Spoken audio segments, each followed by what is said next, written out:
I guess we're live. Well, hello, Internet. Hello, everybody here at GenCon. Welcome to Auntie Lisa's Story Hour, now 2 hours long because there's so much to dang talk about. I'm Lisa Stevens, CEO of Paizo, but I've done so many other things in my life, and this seminar came about, oh God, a number of years ago, about like 12 years ago. And I'll give you the history of it. We do a little thing called PaizoCon over at in Seattle. It was a convention the fans started, Paizo's fans started to just get together and hang out with each other, and they invited us the first year, and we enjoyed it so much we decided to take it over and run it ourselves. And the first year we ran it ourselves, we had Monty Cook was the guest of honor, and Monty and I had actually we had worked together at Wizards of the Coast, and then knowing each other for a while too. And so on the Sunday of the convention, as things were winding down, the two of us were hanging out in the lobby of the hotel, just kind of chatting and telling stories to each other. Hey, remember that time that, oh, I remember that, it was so much fun. And as we were doing this, people were gathering around like a impromptu campfire and listening to these stories, and people started asking questions, and we were like, oh yeah, we'll talk about that. And before you know it, was like 3 hours had gone by, and we just told these stories, and it was like, that was so much fun. And people were like, you should do that next year too. And well, Monty wasn't going to be a guest, but I was like, well, I could do that next year. And so this was born out of this kind of impromptu thing that happened on Sunday at PaizoCon. So, and it's kind of developed a presentation with pictures and everything too. So it's all grown up and stuff. I almost had a movie in here this year, but didn't quite work out. Anyway, so it's become this thing. So as you get older in this industry, this is my 36th Gen Con in a row. There's a lot of things that happen, and when you're in the industry, it's like we were talking. We've lost a lot of our, some of our luminaries. Greg Stafford, and Gary Gygax, and Dave Arneson, and many, many more. And we realized these stories are going to get lost. These the memories of what happened in the industry. We're all getting older, and we're forgetting them anyways. So we've, like, a bunch of us have taken on efforts to try to tell these stories, put them out there, get them on the internet, get them someplace where they can't get lost, so that future people coming, when they want to ask what happened, well, I got these stories. And if I have enough of these things, I end up telling all the stories because there's so many of them. I'm going to go through kind of my whole history, my life and stuff. At the end of it, we'll have time. You guys can ask questions about any part. I'll delve into it, and people have asked all kinds of crazy questions. It's been fun. So we kind of make it kind of freeform at the end, but we might as well get going. All right. So how did I get started in this whole thing? So when I was young, I'm the eldest of three in my family, and every summer I'd go to this camp called Camp Unalaya, and at first it was just a day camp. My parents would drop me off. I'd go to camp. They'd pick me up at night. But then the first year that I actually went away for 5 days, I got hugely homesick. It was like the first time I'd ever been gone from my parents, and so I was at this camp, and I was crying somewhere, and some camp counselor noticed. This guy noticed I was crying, and he asked me, came over, talked to me, asked me what I liked to do, and I was a big reader. I loved to read books. I was reading Nancy Drew and the Hardy Boys and all kinds of different mysteries and things like that. Love that. And he said, well, here, and he handed me this book, A.E. Van Voogt's Weapon Shops of Ishtar, and it's the first time I'd ever read a science fiction book, and I probably read it 4 times the next couple days, just devoured it, loved it. And then I got home and was like, Mom, I'm gonna go get more of these books and stuff. And there wasn't many of those books in the stores at the time. You couldn't really find them in bookstores. But the library actually was great. They had all these books in the library. So I went to the library and checked out, in the course of the summers, the next couple summers, I checked out pretty much every book they had. And then, things started ending up in the bookstores, and I started, buying more and more of these books. And so it just, this kind of thing got me down this whole path of, science fiction, then fantasy. I got to be, quite a little science fiction fantasy reader. And then, next slide. And then this computer game happened. I was between my junior and senior years in high school, and my dad loved to go to look at audio equipment, photographs and stuff like that, And we went to the store, and they had just opened this new thing called where they were selling computers. They were selling these old IBM system 386 machines, I believe, and on the thing was this game called Alcalabeth, and Alcalabeth was the first game by Lord British. It was the thing that eventually became Ultima, and you can see it was kind of a very simple game. You kind of just you'd run around this very nondescript top of this map, and you'd find little dungeons, and you'd go down and fight giant rats and other things, zombies and skeletons and orcs and things like that, and get gold and food and stuff like that. And so I played it at the store, and I got addicted to it. So I would literally go after school every night. I'd drive over to this computer store, and they loved it because I was selling computers. Because people would watch me playing, having a good time. They go, what is that? Can I buy it? And then, oh yeah, here's a computer system. And now I hear selling them. So they were like, come back, kid, So that whole year before I got off to college, I was just, I was playing really regularly and just becoming so addicted. And then I got so I'm heading off to college and heading to St. Olaf College, Northfield, Minnesota, and we're from Carlton. We got Carls here. All right, oldies and Carls. We kind of do this a lot. There's a lot of Carls in my history here, so yeah, I'll show you one of the Carls in my history coming up in not too long. Anyway, so I was getting up to the school, and I was like getting panicky. So I got up there, and first thing I did is I put up a big thing on the bulletin board saying, anybody have Alcalabeth? I want to come play Alcalabeth and stuff. I was hoping someone had it up there in school, and I didn't. No one answered and said they had Alcalabeth, but I did get one guy saying, hey, I'm getting a group together on Saturday night. We're playing a game called Dungeons and Dragons. You might like it. If you like Alcalabeth, you might like that. And I was like, oh, I might like that. So went and the first time we ever played, it was actually the white box. And I was just floored. It was, again, one of those things that, for me, it was like, oh, okay, this is what I want to do with life, or at least for that year. and so, they never played again. So we played once. And the guy's like, no, it's not for me. And I was like, oh, it's for me, and stuff. And so I was just like, I started reading mythology, trying to find anything I could about, fantasy. And then I told my mom, it's like, Mom, I want Dungeons and Dragons for Christmas. And so, Christmas gift to remember, Dungeons and Dragons basic set. Again, sort of devoured it. Made my sisters play with me at Christmas that year. I got the Dungeon Master them through Keep on the Borderlands, and so everything, I was just quickly getting addicted. Oh, and my mom was smart, and she also got me Grenadier miniatures, hero set, and a monster set with paints, and so I was painting them over Christmas. I still got a lot of those really crappy paint jobs. They're horrible. and so I get back to school, and after Christmas, and I want to play. All right, let's play Dungeons and Dragons, right? And turns out, I find, can put a thing up, hey, is anybody playing Dungeons and Dragons? Well, some guy calls me up and says, well, we're not playing Dungeons and Dragons, we're playing Advanced Dungeons and Dragons. And so, what's Advanced Dungeons and Dragons, right? I mean, I'm just, I figured it must be a more advanced version of the basic game. Well, it turns out they're kind of different games, and I didn't realize it until later. But so I'll have to go out and get myself an Advanced Dungeons and Dragons Player's Handbook and Dungeon Master's Guide and Monster Manual and everything else. And so I get that, devour all that stuff, and I convince a couple people to be my first guinea pigs, and I start running a game. And over the course of the next year's, first here, actually, there's a real fun thing. Which is the next? Here's my first character. I made my own character sheets because I was that way.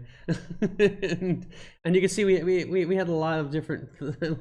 Unfortunately, you can't see some of that stuff, but there was there was a thing in Dragon Magazine where there was more stats and stuff. There was all these different stats beyond the basic ones, and so there's all kinds of crazy stuff. But you can see some of that stuff, handedness, and anyways, it was kind of fun. So that was my first character for a while, and there's yeah, we'll get to that story in a second. So anyways, so we're starting to play, and I get quite a bunch of people wanting to play in my game, right? And it's it gets you go from 2 to 4 to 6 to 8. At one point I had 20 people wanting to play in my game, and all at the same time. The one time I think we got up to 16, and that was too many. That was a crazy game. It was like, yeah, I'm not doing that again. And so I'll look ahead here a sec. All right, so actually, we'll tell you the story quick. Why don't you go ahead again? Yeah, all right. So this is skipping ahead to my first Gen Con, but so the first Gen Con is UW Parkside. UW Parkside was like a little. It's not even. It's part of the University of Wisconsin college system. It's like a really small one, almost like a community college. It was really small. Had like 4 buildings and stuff like that, and but that was like pretty big. It was pretty big for Dungeons and Dragons. I think they had like 5,000 people there that year, so it was a pretty good sized con. And I was during the convention. There was a big push for this new thing called the RPGA, the Role Playing Gamers Association. They were really kind of trying to get people to join. And if you joined at the convention, they had these artists. There was these guys they had just hired at TSR. There was Clyde Caldwell, Larry Elmore, Jeff Easley, and Keith Parkinson. They were all the 4 new guys, and they were sitting around this little table. And as you paid your dues, you could give them a description of your character, and they draw it for you. And so here's my character Erwal, that was done by Clyde Caldwell, and I still have this on the wall in my office to this day. So and then the next slide is kind of fun too. It's like my first dungeon. You can see, well designed. Lots of twisty passages, got secret doors, and it was an old abandoned castle. And actually, when the characters, this was right outside the keep of the Borderlands. It was not that far away, maybe a couple miles from the keep. And when they cleared it out, they had it as their home base for the entire campaign that we ran. This is just one floor of it. There was many floors. There was one up, and lots of downs and levels below. But it was kind of, and I was using Gary's random dungeon tables in the back of the DMG to make it. So next slide. So this is my buddy Dar. So we played in my in our dorm room, as where we mostly played until it got bigger. Then we had to go out down to the student lounge and stuff like that. Dar was one of the chefs at St. Olaf, actually. It was interesting story with Dar. He so one of my earliest guys in the game kept going, went into drug rehab. And when he was in drug rehab, he met Dar, the chef from St. Olaf. And Dar had just gone, it was his like 4th or 5th time into drug rehab. And he had actually just, the last time before he went to drug rehab, he actually tried to commit suicide. And as he was dying, he took a pill overdose. As he was dying, he bumped the hotel phone off the hook. And the operator, hello, and hear him gasping and stuff, called 911. And they saved his life.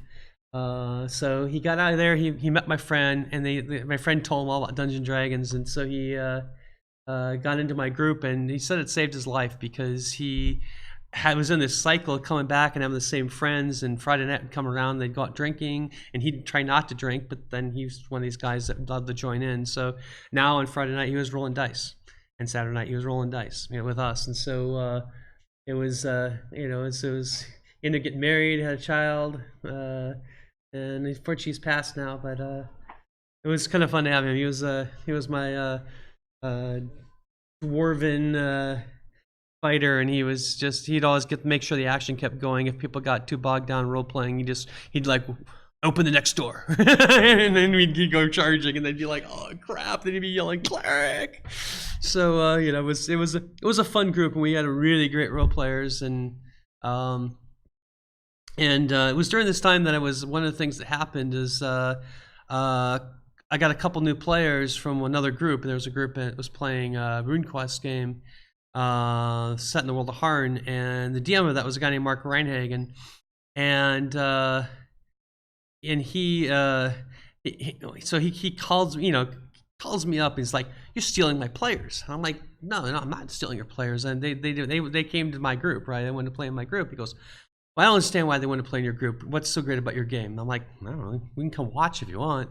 So he came over to watch us play one night, and it was this weirdest game. We were playing we were in the Temple of Elemental Evil at the time, and we had a very chaotic thief in the group, and she had kept like sneaking off and stealing stuff, and there was a paladin in the group that was sure that she was that she was guilty, and he wanted to bring her to justice. And then there was a lawful good cleric that was like same god as his, and Hieronius, the god of law and whatever, paladins and Greyhawk.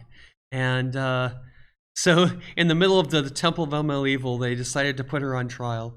And so, without telling me.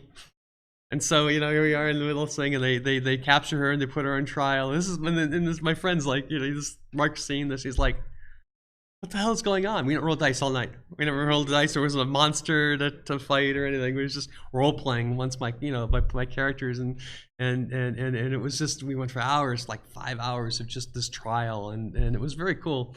But it was and so Mark finally and I came to an agreement. I'd play in his game on Friday nights, he'd come play in my game on Saturday nights, and so that's how we kind of got to know each other. And next slide. And so at some point during this time, I also met Jonathan Tweet, who was also going to school there. And Jonathan he's a great game designer, and he and Mark were working on this game called Ars Magica, which just translates to Art of Magic. And it was an interesting idea. They were trying to give wizards their due, and it was set in medieval Europe, but it was a medieval Europe as the peasants saw it, with all the crazy myths and ghosts and goblins and everything else existing just outside the reach of civilization. And they also came up with some really, it's a very innovative game. If you ask anybody at the time who was a game designer what the most innovative game, one that really inspired them, and they'd all point to this game. It did pretty well. It's still being printed, and I think it's like a 6th edition now.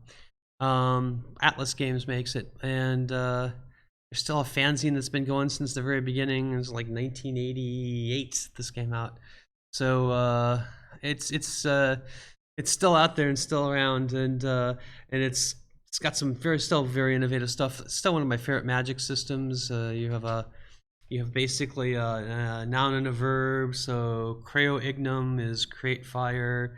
Then you do Perdo Ignum, which is destroy fire, and then you can do Muto Ignum, which is to mutate or warp fire. And so you actually make up like spells on the spot and say, I'm going to use this to try to do this, right?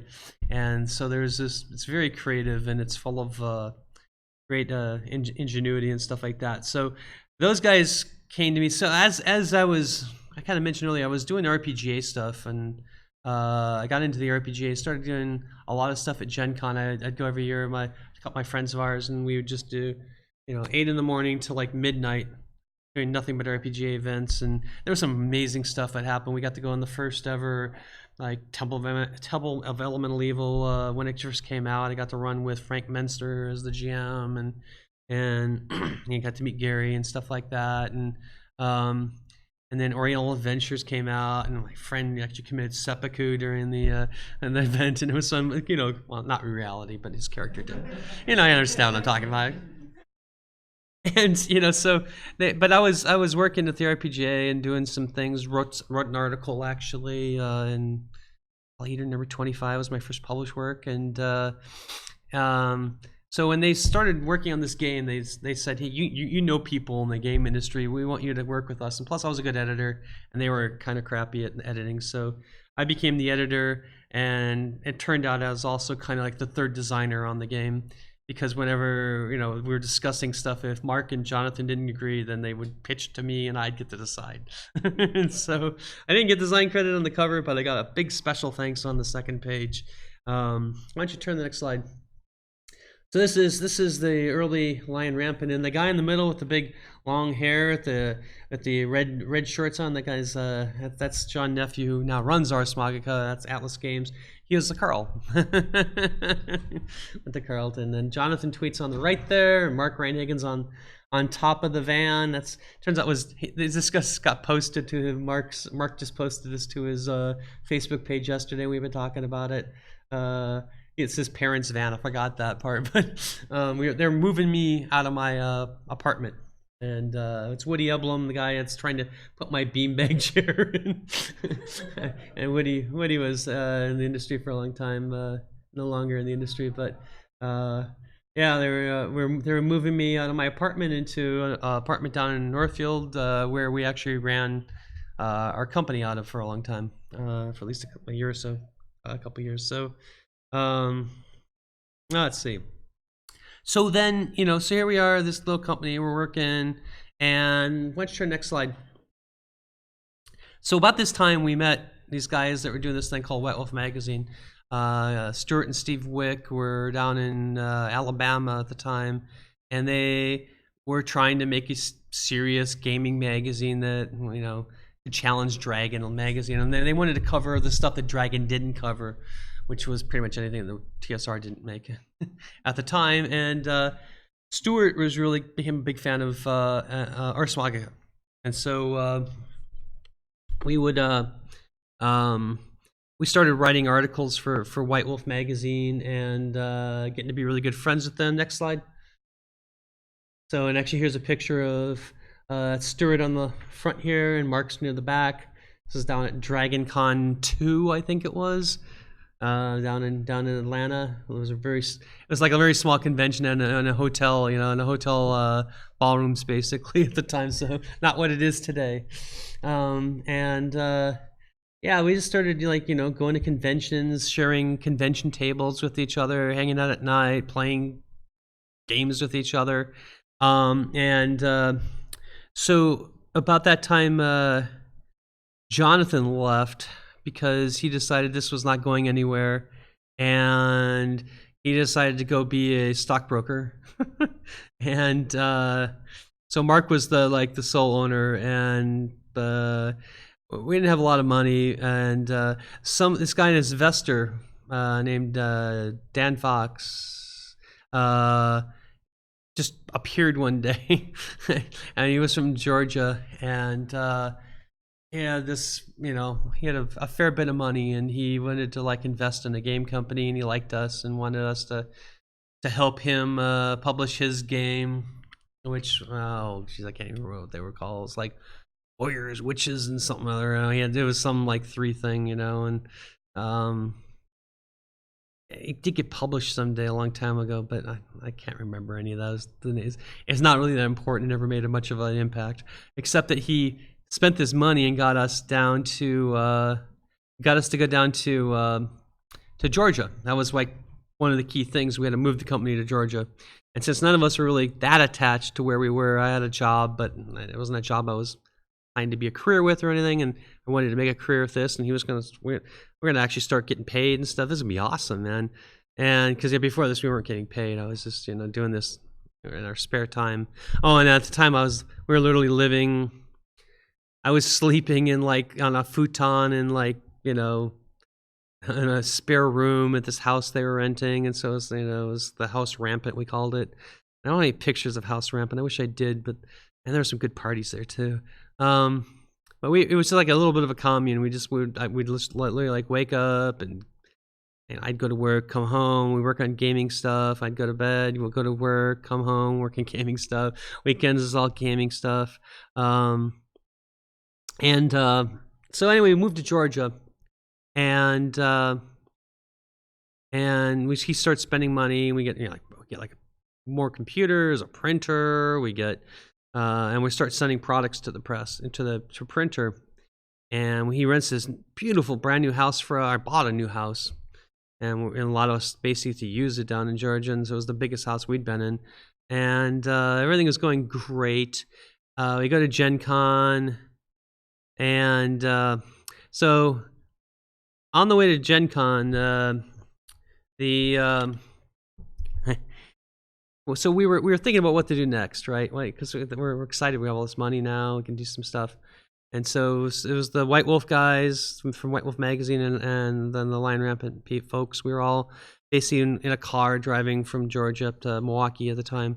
And Mark had this thing in his head that the thing he was excited about that time was Interview with the Vampire by Anne Rice. And he's like, we should do an Interview with the Vampire. We should get a license for that and do an Interview with the Vampire, a role-playing game. And so we all thought that was interesting and stuff, but they were like, we really want to just like, as we talked about, like that's just hamstrings. Why don't we just get inspired by Interview with the Vampire and so that was, that sounded pretty cool. Mark also had another game at the time called, what was it called? It's Purgatory that he was working on. And it's an interesting story about Purgatory. So Purgatory was a game that I was pretty excited about because it was the concept was that you died and you're stuck in purgatory, and in order to get out of purgatory, you had to go on these adventures for the angel Gabriel and fight these forces that are trying to do evil and stuff like that, and lure souls to the to hell. And so the thing I was excited about is I thought you could base your character off of characters that have died in role-playing games. So you could have, if you had a favorite character, it'd be like, okay, this would be kind of fun, you could have people from all different parts of life. So you could have someone who's a baseball player, and there's someone who's a knight, and someone who's, so it could be from different times and stuff. So it could be really interesting. And so we actually had the first time we play tested Purgatory. So we're sitting there in this house in Suwanee, Georgia, and Mark had made it very moody. Like he had like put the candles low and everything, and had the lights low and everything, and he was describing. We were like, our group, we'd introduced ourselves, and we were kind of working through this fogginess, and he was going to have us meet the Grim Reaper, right?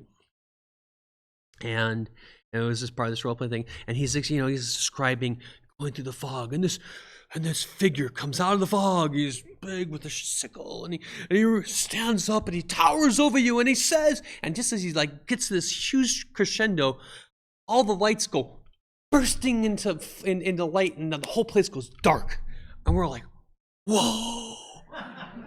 Holy shit! My heart is beating, and we look, and that Mark is just like, what the hell just happened, right? And he had no idea, right?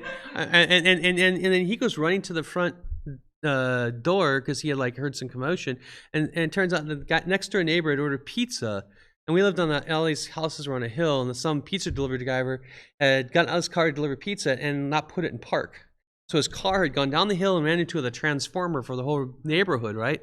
And basically knocked out all the lights. And so we're all looking at the front door, kind of looking at what's happening down there, and we noticed from our angle, we could see that his gas tank has been ruptured. And it's dripping gas on this spark, and sparks are going off where this transformer is. And there's these kids that are on bikes coming towards, driving towards us. This looks cool, there's an accident, right? And so Mark's out there going, get away, it's going to explode, it's going to explode. And sure enough, it explodes. Right on our front, lawn, it explodes, burns down. For the longest time, Mark had this piece of glass that what was left of this car after it burned down. And, so we never got back to playing that night because too much excitement. And then GenCon hit us, and so we talked about the vampire game. And while we were gone, a couple things happened. First of all, Mark's manuscript for Purgatory was sitting down in the basement of his house, and a pipe burst right above it, and water right from the pipe, right on top of the manuscript, destroying it. And Mark and I and everyone else looked at each other and said, maybe this Purgatory game is not a very good game to be doing after all. Someone's trying to tell us exploding cars in the front lawn, broken pipes. I think this vampire game sounds like a lot better idea. So Purgatory went to Purgatory and it's never left. And then the second thing that happened is we got evicted from our house. And so when that happened, you need to go back one slide. That one, yes. When that happened, Mark was just like, I'm done. We're going to close the company down. I'm done. I'm going to move back to Minnesota. And but things were starting to take off. Yeah, we got some print bills because we kind of committed doing these print jobs while we thought this guy had all this money. And turns out he'd gotten an inheritance and spent it all on us, and then didn't have any more money to follow up with it. Little did we know. And so, as I've said, we have this relationship with the White Wolf guys. And Stuart Wick was... one thing he was is very, very good at managing money. So he had a great credit line. And so I figured, well, here's what we'll do. I came up with this crazy idea. It's like, look, we'll basically merge ourselves over to White Wolf magazine, call ourselves White Wolf, and then Lion Rampant will still continue, and it'll pay off its print bills eventually by selling our old stock of books that we'd already had printed, and we'll make everything new under White Wolf using their printer credit, and then eventually close down Lion Rampant and switch over fully to White Wolf. And so I ended up pitching that to Stuart, and for some reason he listened, and we did it, and we formed White Wolf. And since we needed a new house, we got this house in Stone Mountain, Georgia. And that's my desk there. It's my dog on the picture there too. It's Isa, and that's where I worked for a long time. In I guess that's the family room, the living room. I don't know. Not that we had anything in there, but really gaming stuff. The garage there, that's my car in the driveway. The garage was like where we stored our books. It was our warehouse. So yeah, we live there, and we start working on Vampire. And next slide, please. So we're working on Vampire, the Masquerade, and we could tell right away it's just gonna be a different game for us. It's really it took a lot from Ars Magica. Was a lot of the ideas of storytelling and stuff came from there. And but one of the things I noticed right away is women. We actually had an entire female game group, which I'd always had a lot of women in my game. It was about 50-50 when I was DMing Dungeons & Dragons, but we actually had like 100% women game group, and that was so cool. And one of the things that became pretty clear is that women play differently than men, and never really grokked it until I had all women playing, because they just focus on different things. And it was actually I remember Mark spent a lot of time watching us play just to see how the guys, they were all blowing things up and things, and women were all socializing, trying to set up these relationships, and dudes using diplomacy and stuff like that. It was so fun. So anyways, we come out with Vampire, and there's a cool story about this cover. I wish I should have included the original cover. So originally we were going to just do a cover like any other cover. It was actually a piece of artwork by a guy named Dan Frazier. It had a picture. It was a scene inside a city. There was a crashed police car, I think, and then there was a vampire bending over the dead cop, sucking his blood or something like that, right? And it was just like it's every horrible cliche for vampires, and we were just like. We were looking at it and going, this game just doesn't feel like your regular role-playing game with this painted cover. And Mark just got this crazy idea of, let's just go get a piece of marble, buy a rose, throw an ankh on it, and get a photograph taken of it. And that's what we did. And we literally did the last minute before we sent it to the printer. And that thing became hugely iconic in terms of, obviously gaming, and I think it brought more women into gaming than anything, and really, and for a while there, it was challenging D&D as the number one role-playing game in the early 90s.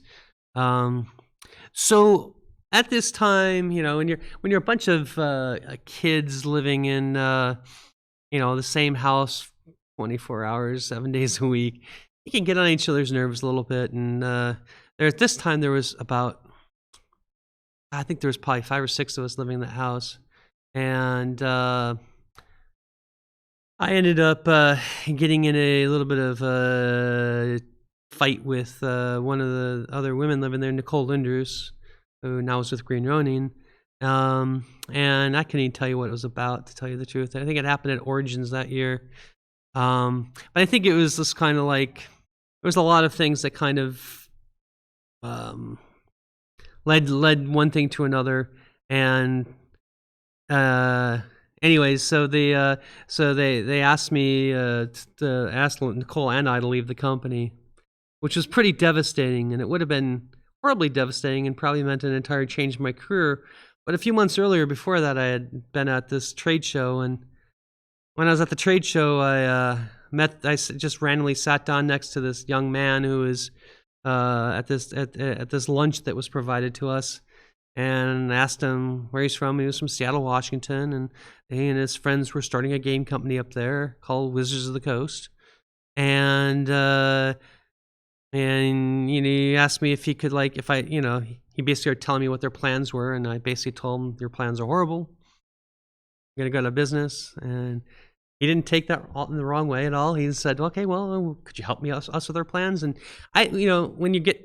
when you're in this industry, you tend to help each other out a lot. It was kind of a very collegial, it still is very collegial.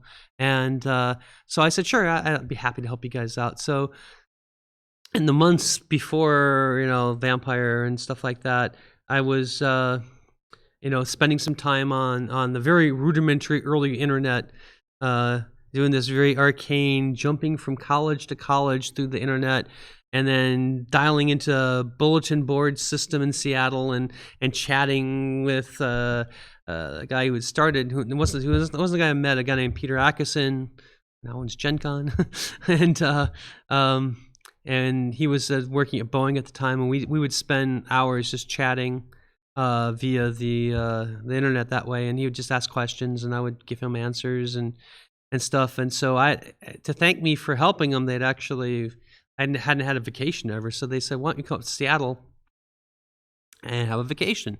So I thought, it'd be great, and they said, we'll put you up, we'll take you out to dinner, and because I was pretty poor at the time. I was making $100 a week. Of course, I had this house. I remember I didn't have to pay rent, so it was kind of cool, or phone or anything else. I'd pay for gas for my car and some food from my belly, and so I'm very good at popcorn, and just little mini pizzas. Anyways, so just when this whole thing happens, where White Wolf asked me to, me and Nicole and I to leave, just happened to be days before I was supposed to go to Seattle. And so I called Peter up. I'm like, oh shit, this just happened. I'm gonna have to go find a job and stuff like that. I don't know what I'm gonna do. I'm probably gonna cancel my trip. And he goes, no, don't cancel your trip. Come out. You already paid for it, right? Just come out here. We'll take care of you. And he had in his mind, I think he had this brilliant idea, which was to try to woo me to come in to Wizards of the Coast. Why don't you go to the next slide? So I fly up to Seattle, and have a great time. They take me all over Seattle, show me a good time. I get to meet there's a ton of people that were kind of like early investors and stuff in Wizards of the Coast, people who were interested in what they were working on. And I'll never forget, we had this moment one night where Peter and I went out to the golf course that was back of his apartment, and we sat on the banks of the Green River there on the golf course, and we just started talking about our dreams for the future and what we wanted to do. And I remember Peter telling me, my dream is to make millionaires of my friends. And I was like, well, I'd like to be your friend. And he convinced me to come up and move up to Seattle and help him start Wizards of the Coast. And so I was the first paid employee. I guess we were talking about this yesterday. I think I'm the first full-time paid employee. There was a part-time paid employee before me, but I was the first full-time paid employee. And so I go, we a couple like a month later or so, he basically flies down to Georgia. We pack everything up in a truck and drive all the way back across the United States with my stuff to Seattle, and start this little game company, Wizards of the Coast. And this is my office there, and you can see the Clyde Caldwell artwork on the background there. You can see it on the wall right in the back of my desk. And this is where all the magic happened. And by that I mean magic. Next slide. Actually, we'll talk a little bit before Magic. So, yeah. So before actually, well, so Magic the Gathering comes in pretty quickly in this whole story because, even before I got up to Seattle, Peter had met this inventor, Richard Garfield, and at a local game convention in Seattle. And Richard had a game called Robo Rally that he wanted to have us print for him. And I knew we didn't have the money for it or the expertise to make a board game. And so I told Peter, "No, we can't make a board game now." And so Peter went back and said, "Well, is there anything else you got?" And Peter had this idea, like, it'd be nice if we had like a small little portable game, maybe cards or something that you can maybe like carry with you, and then while you're waiting in line at a convention or having dinner, you maybe could play this card game. And Richard said, "Well, he's thought about it, and he's like, I got this game called the Five Magics, and so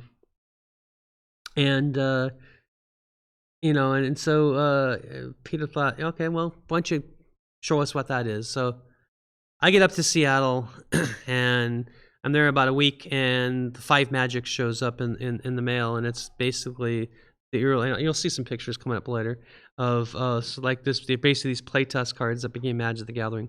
But in the meantime, we needed to have a business going and stuff, and so I knew role-playing games, and so one of the good things that Peter had in his plan, I told you it was garbage. Well, it wasn't all garbage. There was a couple of interesting ideas, and he had this idea called capstone systems.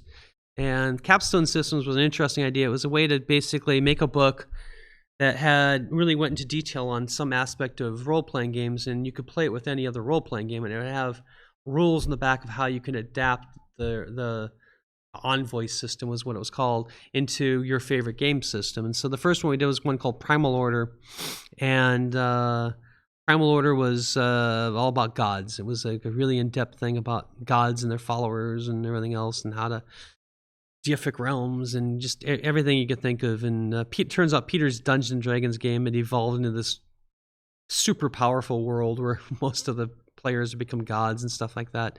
And so we released Primal Order. At the same time, one of my friends, Stephen Michael Secchi, had this game called Talislana. If you remember the old No Elves ads in the back of Dragon.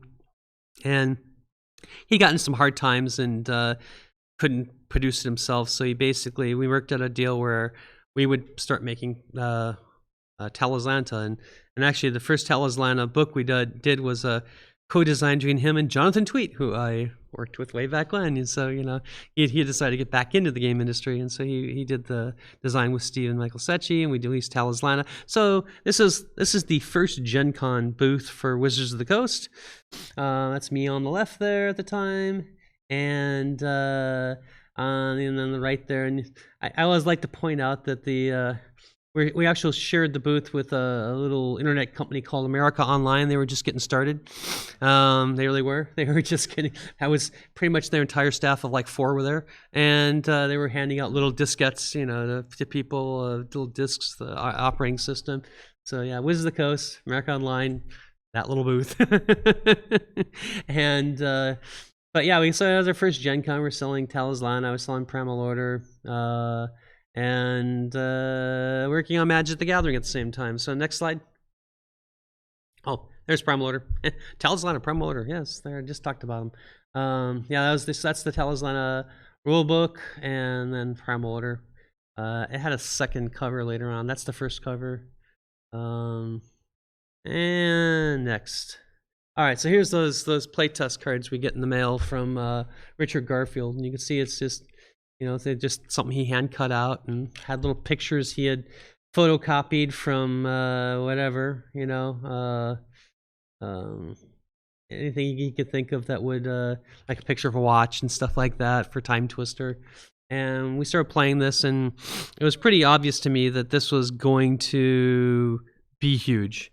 I remember at one point I told Peter Axon I thought this could make $1 million, and everybody laughed at me and said, "You're being silly, Lisa," because I think we were making about maybe about like $10,000 to $20,000 a year in revenue. So $1 million was like way bigger. And so Magic the Gathering obviously kind of was a revolutionary idea, but it was also like so revolutionary. It was almost, we didn't know how the hell to get this done. So you have a set of 310 cards, I think it was, and so 300. Some of them were dupes, they had lands and stuff on there, but so we had to figure out like things like how you get artwork for all these cards. I mean, so like a cover painting at the time from a good artist was probably $1,000, $1,500, maybe $2,000 to get a cover painting, and we needed like 300 some pieces of color art, and we're a little broke game company with $20,000 in sales, and on top of it, it's like it was a trading card game. It was a game with playable cards that were in random packs, had to be playable and random, and and I was in charge of doing all the print buying, and I was calling up like card companies, and if they made like playing cards, they were like they didn't know how to randomize anything, or they made decks of cards that were all the same, right?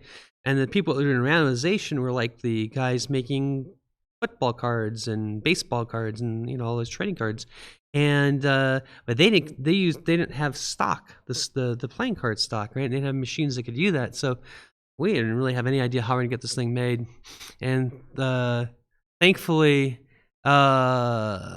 my old friends at White Wolf came to the rescue, and they ran into a guy from Belgium, a guy named Luke Mertens, who I'm having dinner with tonight actually, and Luke was looking for new business, and he had asked White Wolf guys if they had any projects, and they didn't, but they knew we had this project, and so Luke met with us, and he said, yeah, we could do that. We can make that game. And so he actually came to the rescue, and it turns out he came to the rescue for us, and we came to the rescue for them, because first Magic the Gathering went bonkers, and they were the printers of it, and so they made a lot of money that way.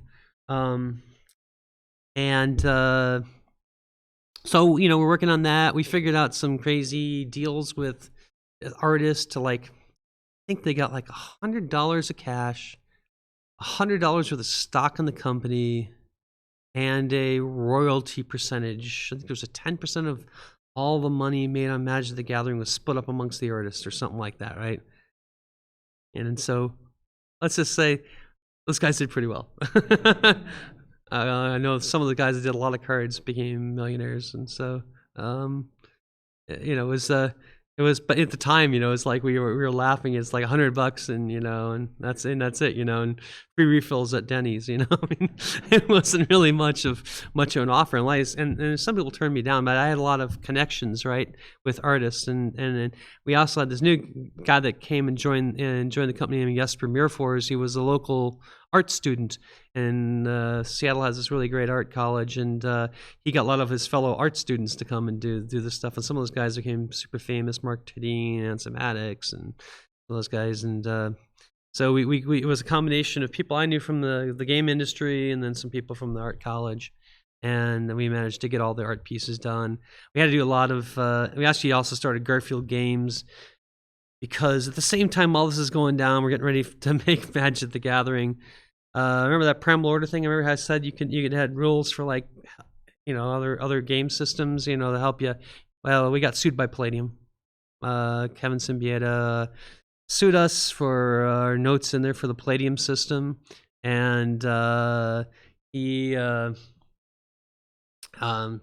we didn't have the rights to do that. Our lawyer said we did have the rights, but lawsuits are expensive. Remember, we made like $20,000. I think we made $35,000 that year, but it wasn't much, and we had to go to court and stuff like that. So basically, we laid ourselves off about 8 months before Magic the Gathering comes out. I'm out of a job.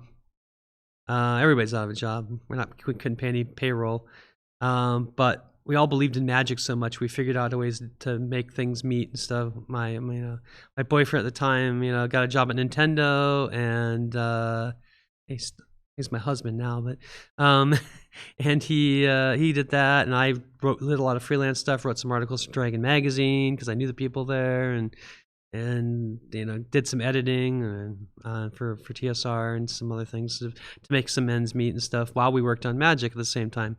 Kind of sounds like the beginning of my career, where I was working a job and then working on the company, kind of the same way.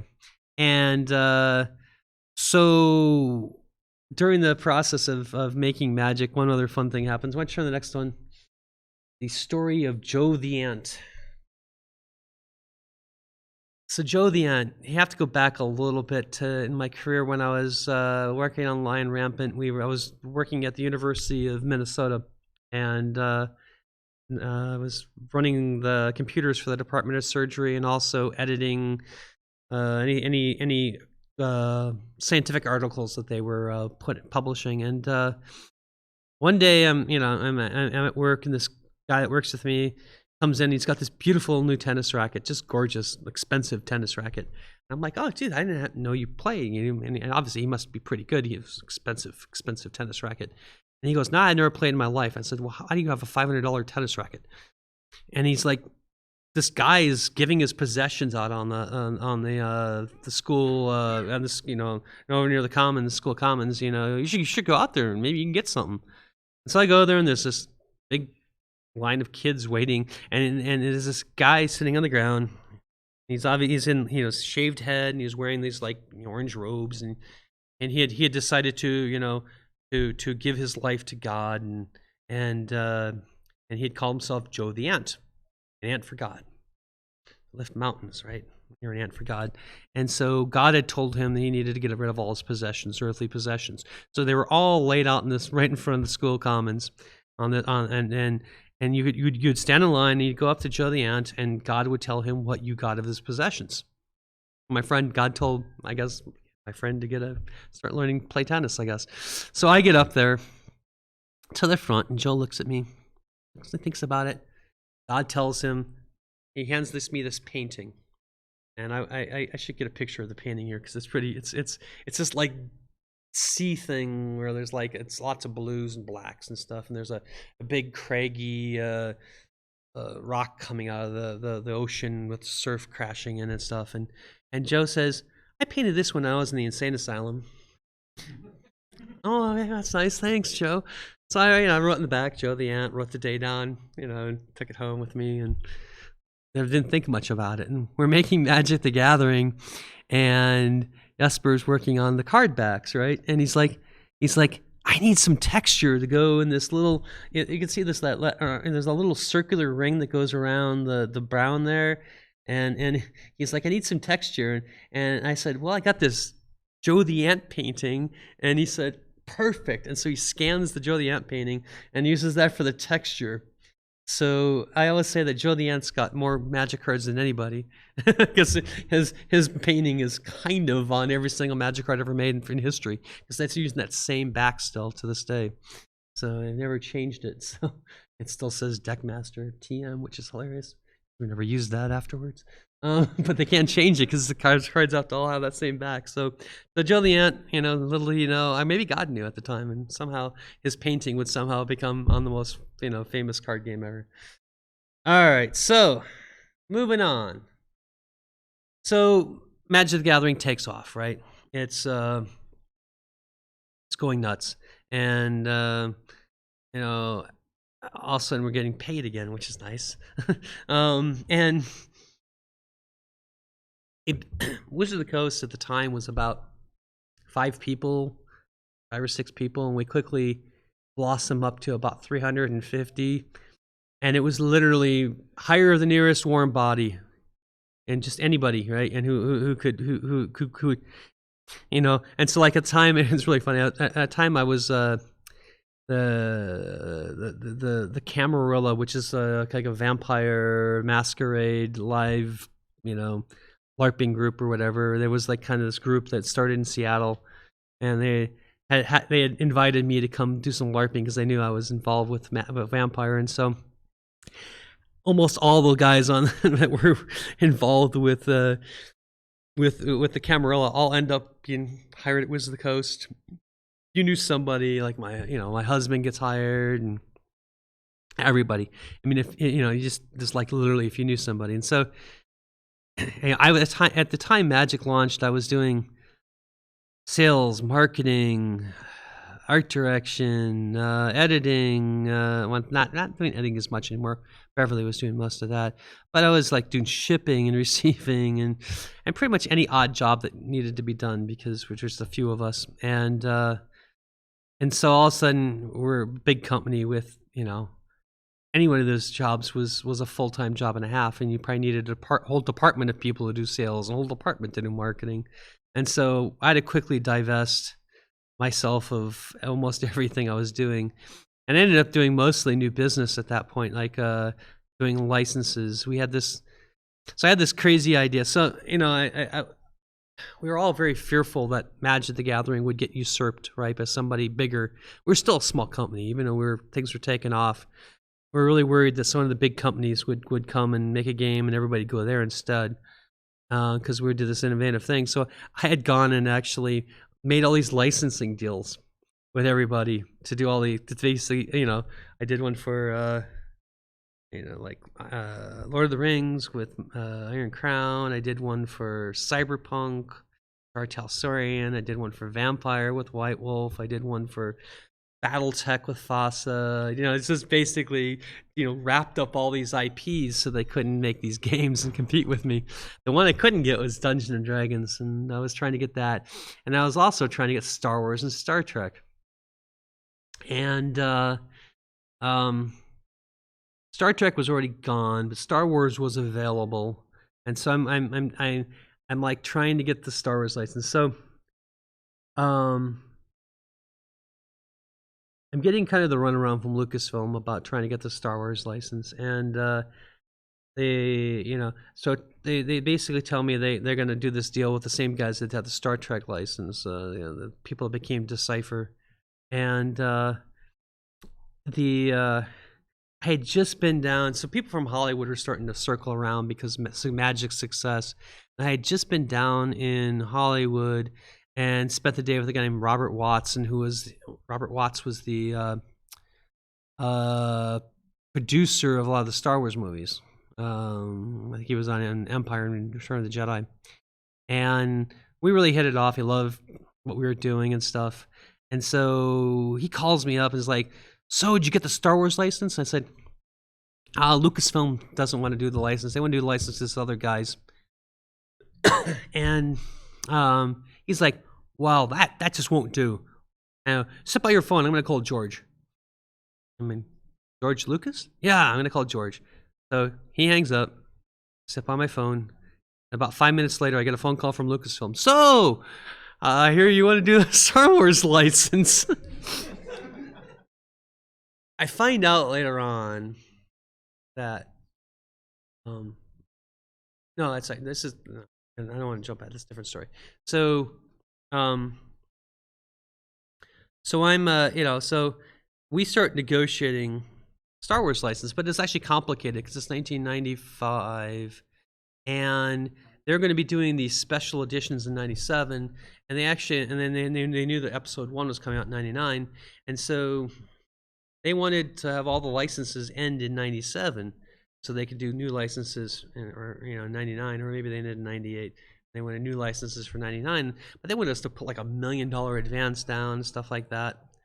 And it's like, that's a lot. It's going to take us time to make this game. We figured we couldn't have a game out until probably 1997.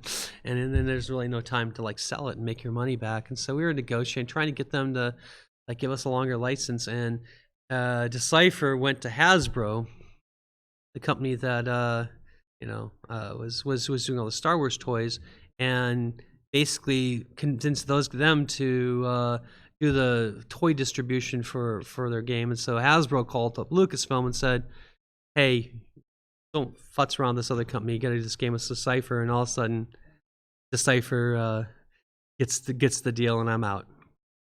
So, I did some of this licensing. God, everybody wanted to make a movie on Magic, and it was crazy. And I was like going down there, getting picked up in a limo, going from one big Hollywood bigwig to another. They were like telling me all these stories about what they're going to do, and meeting with Michael Eisner, the Disney, and they actually had a whole floor of a building with all this. They'd set up a room with what merch would look like, and they had storyboards, and everything was crazy. But nothing ever got done. So while this is happening, Magic's taken off, and we decided that one of the big things we needed to do was organized, kind of an organized play thing, and Magic Pro Tour. And so I leave doing the new business development. I start, and I go and launch the Pro Tour. and it was really fun. Trying to figure out Magic as a sport was an interesting thing that hadn't been done before, and I mean, we ended up getting Magic tournaments on ESPN and stuff like that. It was crazy, but you know, that was it became this huge part of what Magic was, and then we decided from there. Next slide. I think they fell asleep back there. Next slide, please. Thank you. And then from there, we decided to like start opening these game centers, and this is the one we did in Seattle with a huge Hurlin Minotaur sculpture and a big dragon when you walked in, and it was really, really super fancy and cool. And the game store to the right, when you went downstairs, it had like a huge tournament area.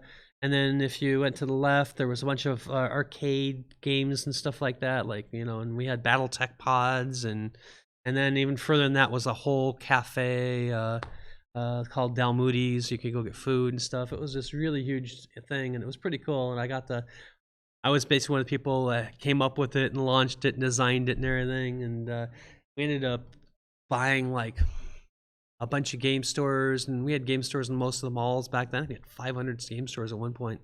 That was, you know, so I was in the middle of doing that. I was doing that, and I was doing the Pro Tour, and I was at a Pro Tour stop in New York, and on a Friday, I'll never forget, on Friday I get a phone call from Peter Atkinson, CEO, and he's like, Lisa, tomorrow morning you get a plane flight to Milwaukee.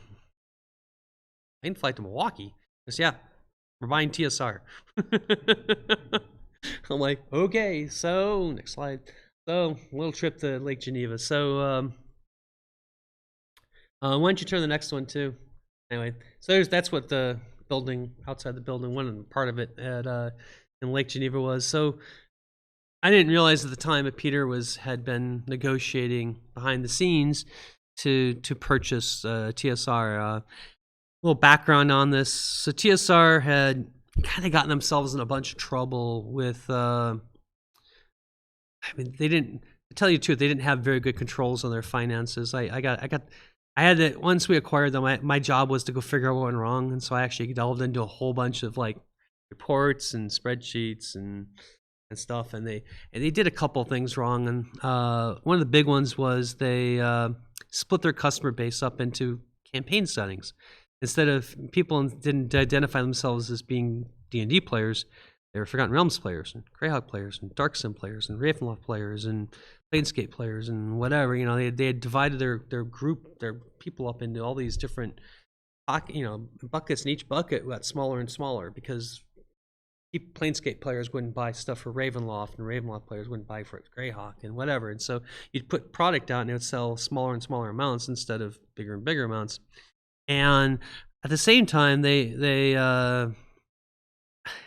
had basically had some trouble paying some print bills, so they ended up selling parts of their company to their printer, who started owning more and more, and he actually ended up buying the building. They used to own the building they were in, and then also he became the landlord. And at the same time, they had a deal with Random House to do their book distribution, and they would in order to, Random House had this deal with them that basically you just sent them books and Random House would pay for them, but they were fully returnable whenever they wanted to, right? But in practice, they would mostly sell all the time, so they never really had to pay them back.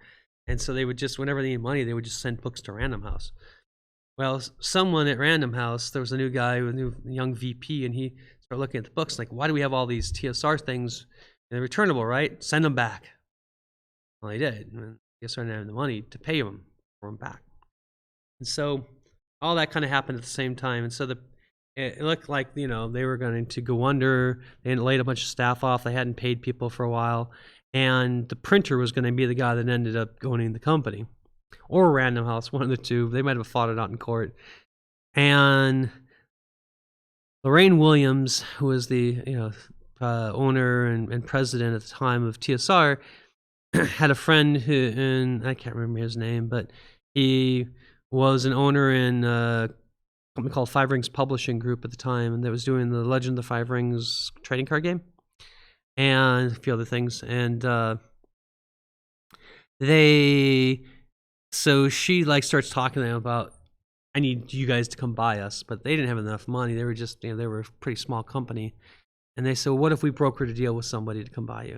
And so they went to Wizards of the Coast and said, hey, how would you like to buy TSR? And they brokered the deal between Lorraine and Wizards. And as part of it, they got bought by Wizards too. And that's why we ended up having Legend of the Five Rings for a while as a Wizards of the Coast product. And so I fly to Milwaukee on the next day, and Peter picks me up, and it was the weirdest feeling in the world of walking in the front doors of TSR, knowing that we had just bought TSR, and this was all ours now. And it was weird, but it was also kind of strange because, I mean, everybody there was so scared and so subdued, and so it was like, it must have been what conquerors must have felt like going in, with their armies into a conquered city, because there was just, and so my job, I ended up staying there the whole summer. And my job was basically to assure everybody we're not going to just make, destroy D&D, make it into a card game and whatever that. And we actually liked the role playing, and that people didn't know this at the time, but our company, Wizards of the Coast, was named after a group of wizards in Peter's D&D campaign. So, and so, it was this cool, summer of me sort of, hanging out with, all the TSR creative people and getting to know the company. And Peter put me in charge of RPGA and Greyhawk.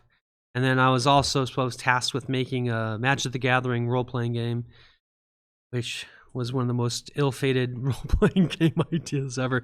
We never actually made it all those years. I think they now put out something now finally for D&D, a campaign world, but we're actually going to do a role-playing game, and just never quite made it. We had like 3 different incarnations of that through the years. And so anyways, that all happens, and why don't you turn to the next slide? This is actually one of my, I love this slide. So I'm in charge of Greyhawk.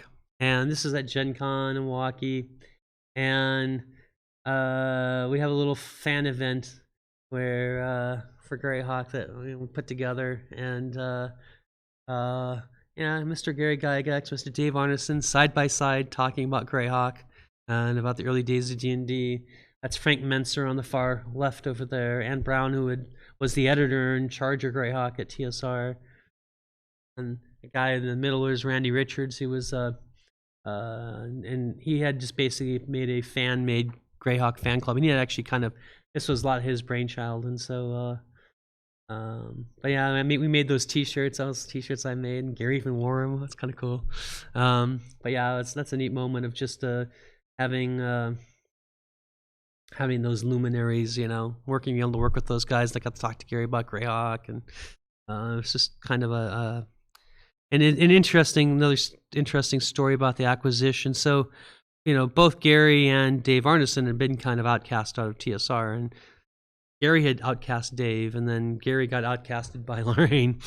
And so one of the things Peter wanted to do is he wanted to heal all the rifts, right, in between TSR and whoever.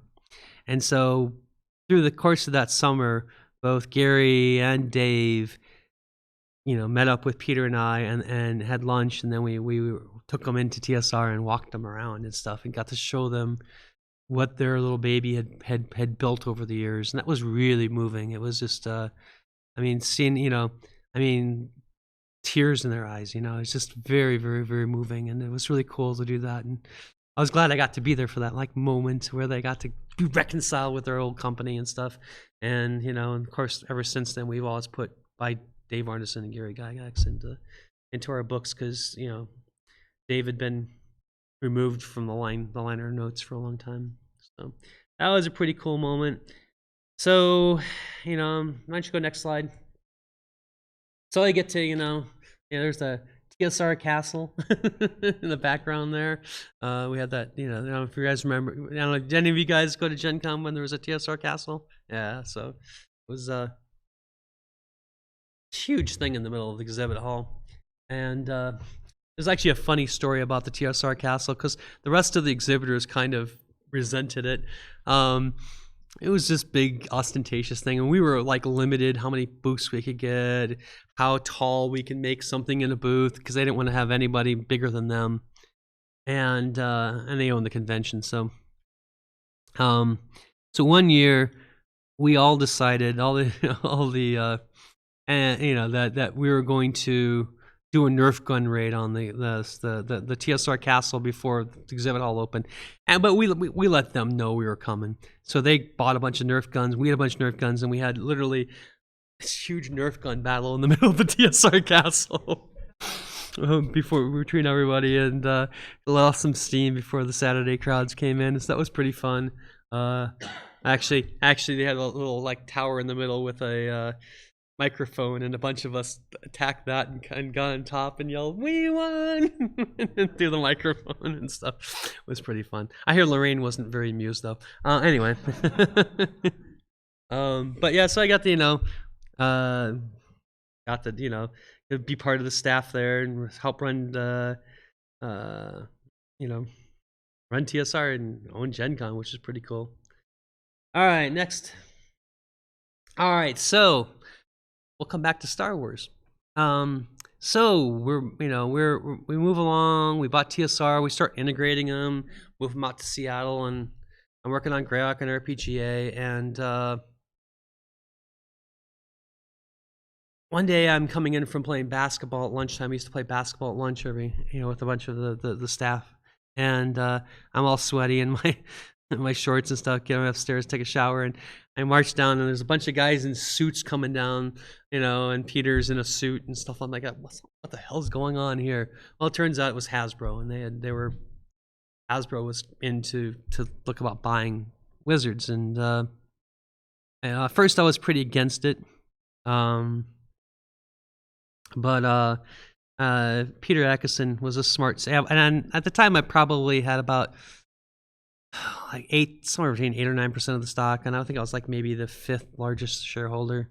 So Peter needed my vote at the shareholder meeting, and so he came in, and he had a piece of paper, and he wrote down a number on the piece of paper and slid it over to me and said, "That's how much money you'll get if we sell to Hasbro." I looked at that number and went, "It was more money than I ever thought I'd have in my lifetime." And he said, "All right," and he handed me a bunch of dice and said, "All right, that's in the kitty right now. We can roll the dice, and maybe we can make more, or we could crap out and lose all of that. So do you want to take your money off the table now, or do you want to roll?" And I was looking at this dice, I'm looking at that number, and I'm like, "I want to take my winnings." And he's like, "Good girl." And so we ended up selling, and then to tell you the truth, we sold too early. In retrospect, we would have made a lot more money. We made enough money for Hasbro the first year they bought us to pay back what they bought us for. Yeah, because Pokemon came out. It was huge. And, but, I could have rolled the dice, but, we didn't. Took the money off. Decision made. But one of the cool things that happened out of that is, like, right off the bat, it's about the same time we get bought by Hasbro, I hear that West End Games is going out of business. And I knew that meant that the Star Wars license is now up for grabs. And so I'm like, well, we have new corporate overlords that have this connection to Lucasfilm. And so I tell Peter, like, call Alan Hassenfeld up and tell him we need the Star Wars license. And so Alan Hassenfeld calls up Lucasfilm and says, "We're your master toy licenser. We'd like the Star Wars license for role-playing games and trading card games." It turns out that Cypher's license was up too. So Lucasfilm, it turns out that Decipher had already been making a move to get the role-playing game license, and actually had flown to San Francisco and had been driving up and was just about to get into the gates at Skywalker Ranch to negotiate this deal. And they get to the gates and they're told, "Sorry, turn around, you need to go back home." Hasbro has basically said they want this thing. So what comes around goes around. And we are going there and negotiating a deal to get the Star Wars rights for trading card games and role-playing games. This is the launch event for the Star Wars role-playing game that we had at up in Seattle. Peter Mayhew, Mr. Chewbacca, just recently passed. And that's little Anakin Skywalker from Episode 1, Jake Lloyd. And then Drew Struzan, did the cover for the role-playing game, was the guy that did all the Star Wars posters that you'd see. He still does them. He's doing Episode 9 or whatever. And that's me giving a speech to the media and stuff like that. But we had a big event there. We had a bunch of local. I'm a huge Star Wars collector too. So and a bunch of us have props from the movies, and so we had like a big exhibit of props and stuff. It was pretty impressive. So yeah, so we start doing Star Wars, and everything's going hunky dory, and I'm having a time of my life doing Star Wars stuff. And we actually are running the Star Wars fan club and publishing Star Wars Insider magazine. And well, actually, that's not quite yet. I had too far. So one of the things I did when I was first looking at getting acquired by Hasbro is I went and read a bunch of books about what Hasbro does when Hasbro buys companies. And it turns out they tend to pretty quickly dismantle a lot of things, get rid of things, sell things off, get rid of staff. Well, one of the things they did is right at the end of 2000, Peter Atkinson and I got basically canned out of Wizards.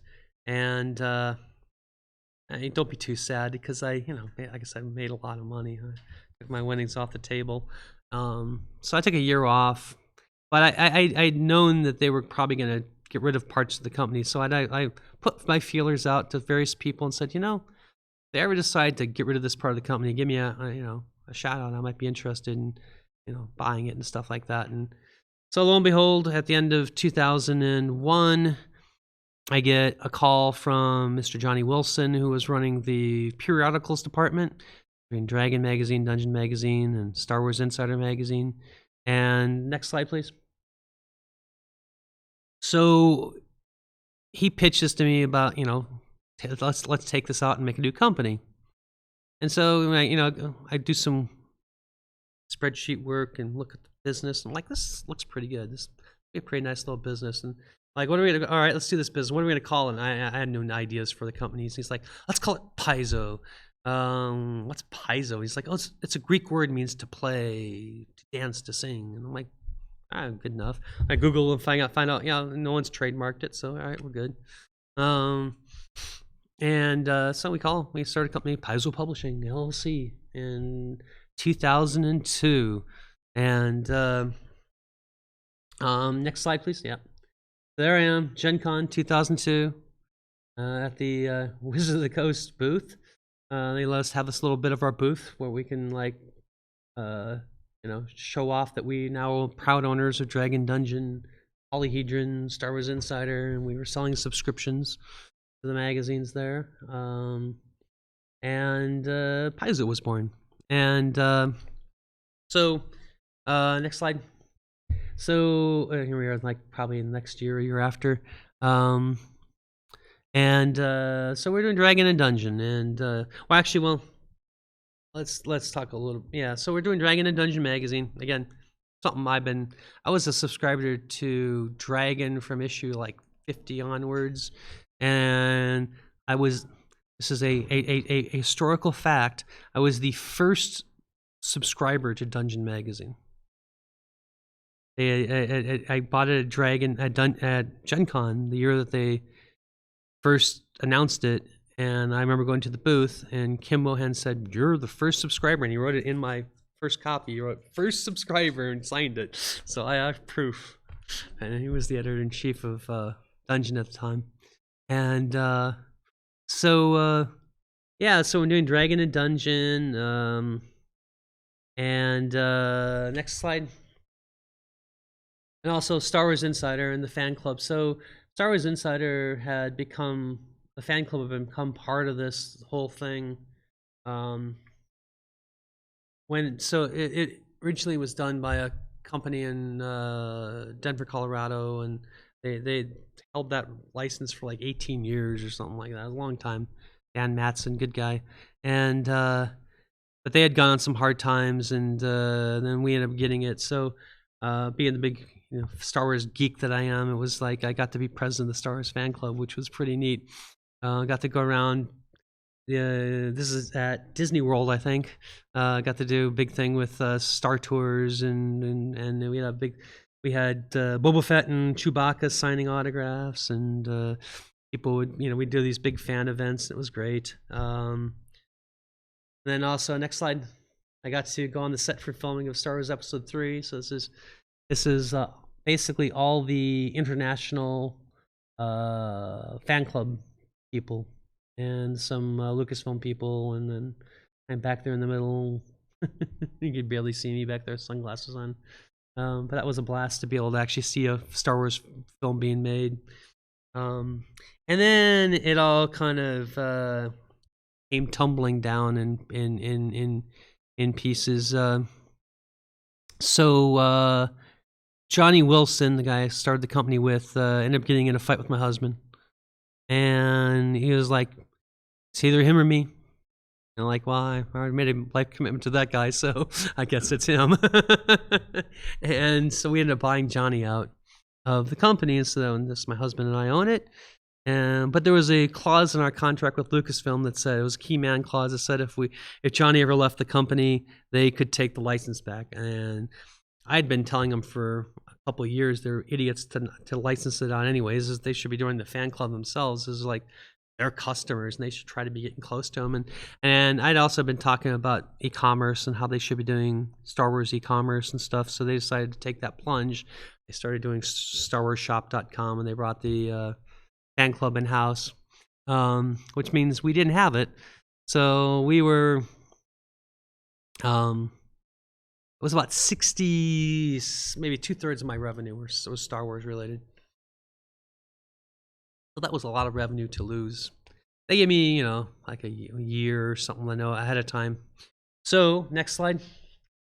So we decided we sat down and said, well, what do we do well? And in Dragon and Dungeon, or Dungeon magazine in specific, the thing we had really done well was the adventure paths. We did 3 of them. Before this, we had done Shackled City, Savage Tide, and Age of Worms.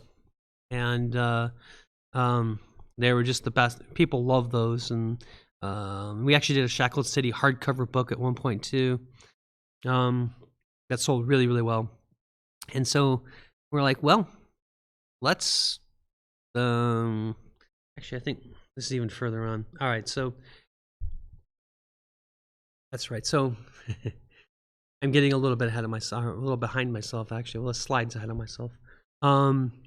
So that's right. So we lose Star Wars, so we kind of double down on Dragon and Dungeon, and we start doing modules and stuff. We did game mastery modules, and we started doing map packs and flip mats and some of those kinds of things, just to kind of try to fill in the revenue that we were losing. And we did a pretty decent job of that. We'd also tried to launch a couple other magazines, one called Undefeated. It was competitive gaming, and then one that was Amazing Stories, one of the oldest magazines in the world. And we kind of did a new look on it with like looking at geek culture, and I think we're just a little early maybe.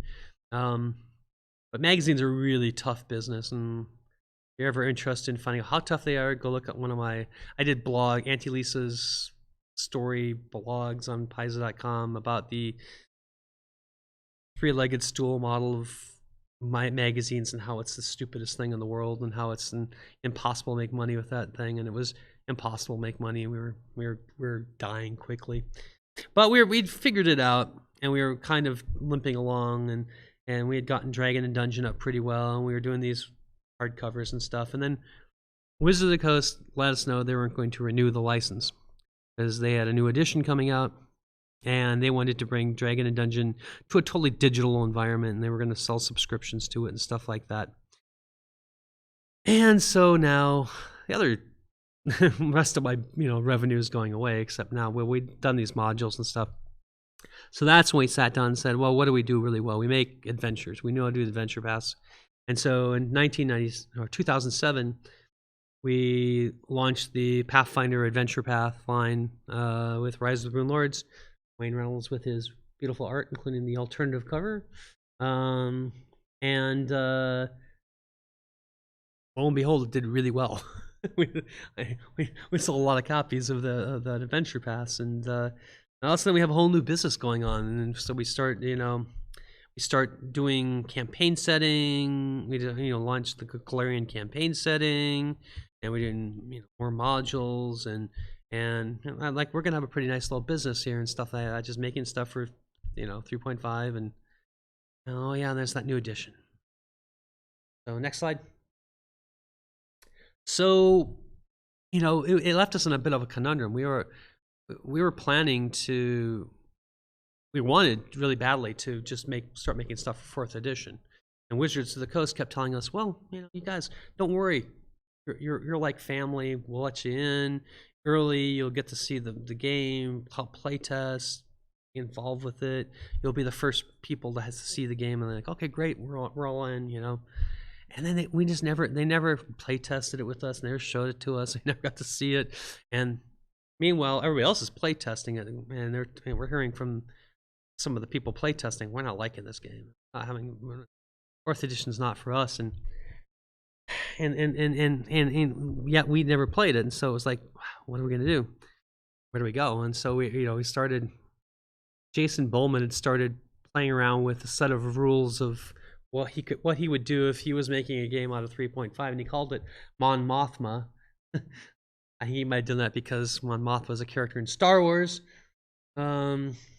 And this was his early draft of it. Let's have this as, and so we're debating internally. I think we did some stuff on the forums, should we stay or should we go? And people were debating both ways, and so finally, Wizards. So this is about like half a year before the new edition came out. They had a kind of open play at the winter fantasy game convention they ran at the time in Lake Geneva. No, it wasn't Lake Geneva. It was in Milwaukee. And so Jason goes and plays, comes back and says, it's not for us. It's not the game we want. And so we look at each other and kind of said, all right, I guess we're making a role-playing game. So really quickly, we figured we had to get this announced sooner rather than later. And so we end up taking Jason's Mon Mothma, and we ended up doing an alpha playtest using mostly those rules. Jason had to frantically write a bunch of other stuff he still hadn't written. And we announced that in I think it was like February, somewhere at the end of February of that year. This is like 2008. And then at GenCon in 2008, we launched the beta playtest. And then next slide, 2009. There's the first print run of Pathfinder role-playing game in our current offices. And we were just moving into these new offices too. And it doesn't look like that much, but the biggest print run I've ever done, like at Paizo. And Pathfinder role-playing game comes out, and that's Liz Kortz and Adam Daigle with a copy, and we're off to the races. And lo and behold, this little Pathfinder role-playing game did pretty well. At the right time, and it takes off, and we've been riding that wave kind of ever since. Next slide. So a year or so after that, so Mike Selinker of Lone Shark Games is like a really good friend of mine. I've known him since he was a high school punk, playing RPG events in Wisconsin back in the early 80s. We used to play together all the time in RPG events, and when he started doing game design, we kept close. He was in Seattle. I was in Seattle now. And he comes and had this idea for doing a card game that replicates a role-playing game, which he called an adventure card game. And we play tested what he had and loved it. And so in 2013, we launched the Pathfinder adventure card game, the Rise of the Runelord set, and it did incredibly well. think at one point it actually was on Board Game Geek as the #1 game, which was, I think at the time there was some game that had been on there for like 10 years or something like that. So I think we knocked off some. I can't remember which game it was, but it was something that had been up there for like forever and ever. And so that happened. Next slide. Oh yeah, in that same year I got voted into the Hall of Fame, which I can remember when I was young. I used to go to these award ceremonies and see all my heroes getting into the Hall of Fame, and figuring, I figured there'd never be a day when I would get in there, and lo and behold, that happened that year, which was a pretty cool thing. Next. Oh, and so then this thing called Pathfinder Online. So this is actually something that I have personally become pretty involved with. I never thought I'd get into playing video or doing video games.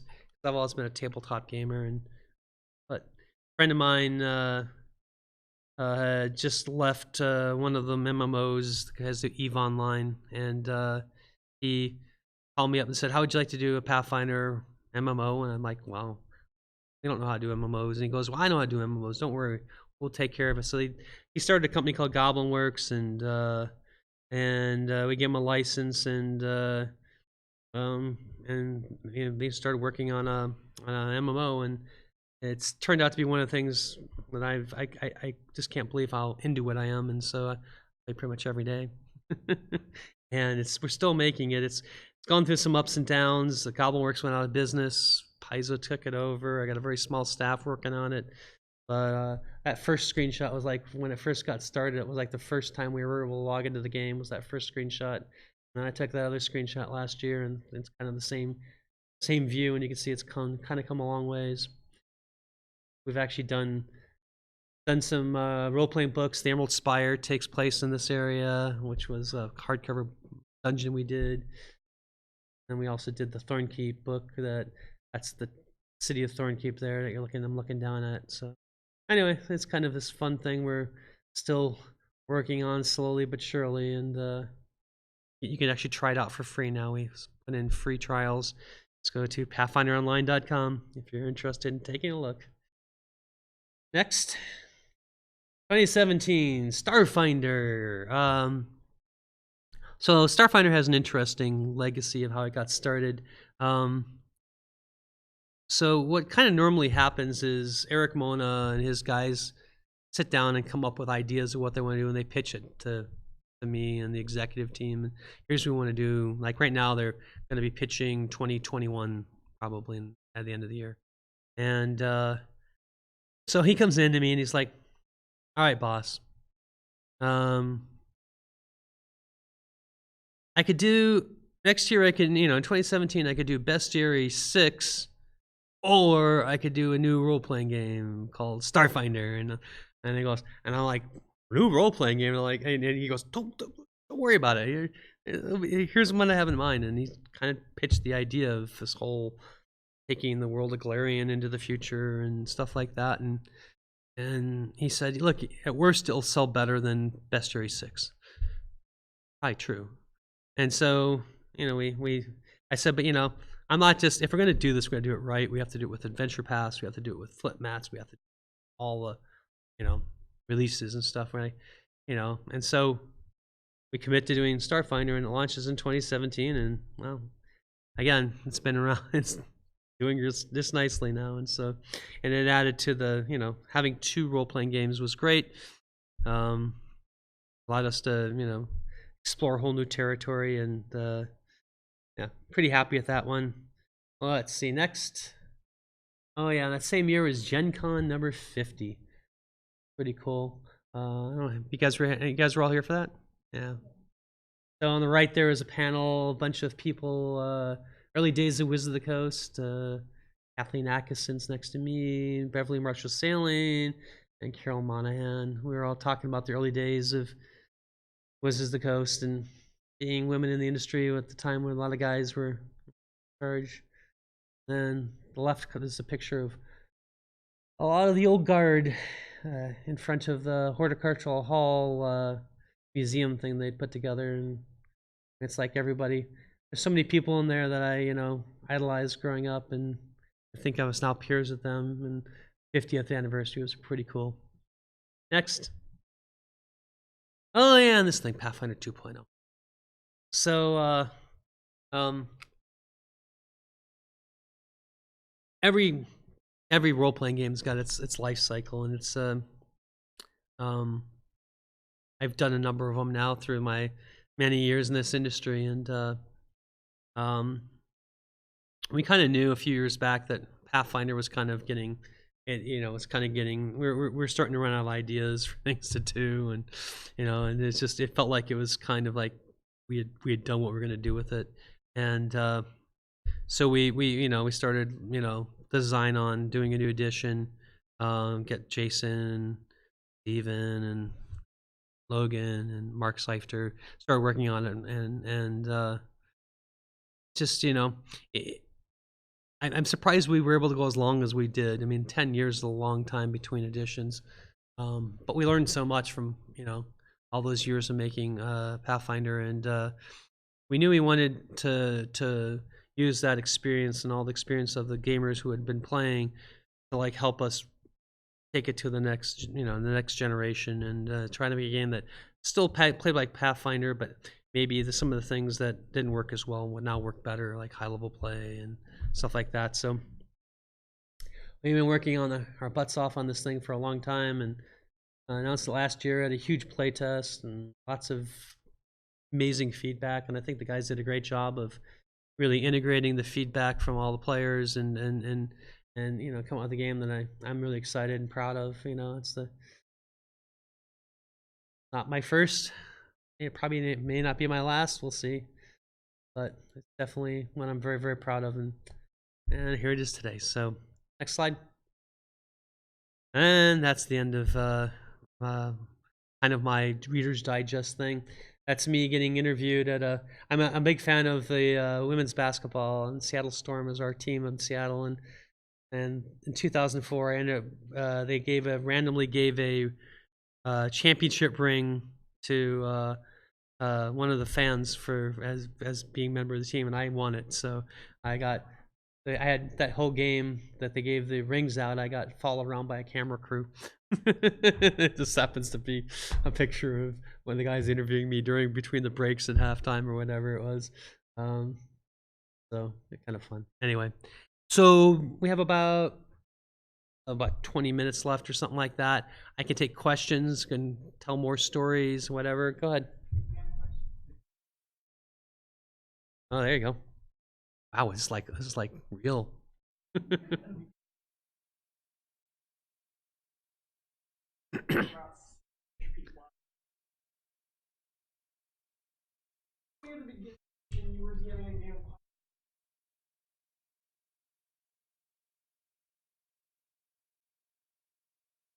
So it was first edition, and if you know first edition, not a lot of rules, and so it was a lot of DM fiat and stuff like that. So you can kind of move things along pretty quickly, because basically you got to do one thing and everyone on the next thing, right? The one thing that it still baffles me that we did this, but we rolled initiative every round. And so 16 people trying to figure out who's going next, and there was no delays. It was just like you get on the list and all right, we roll initiative again.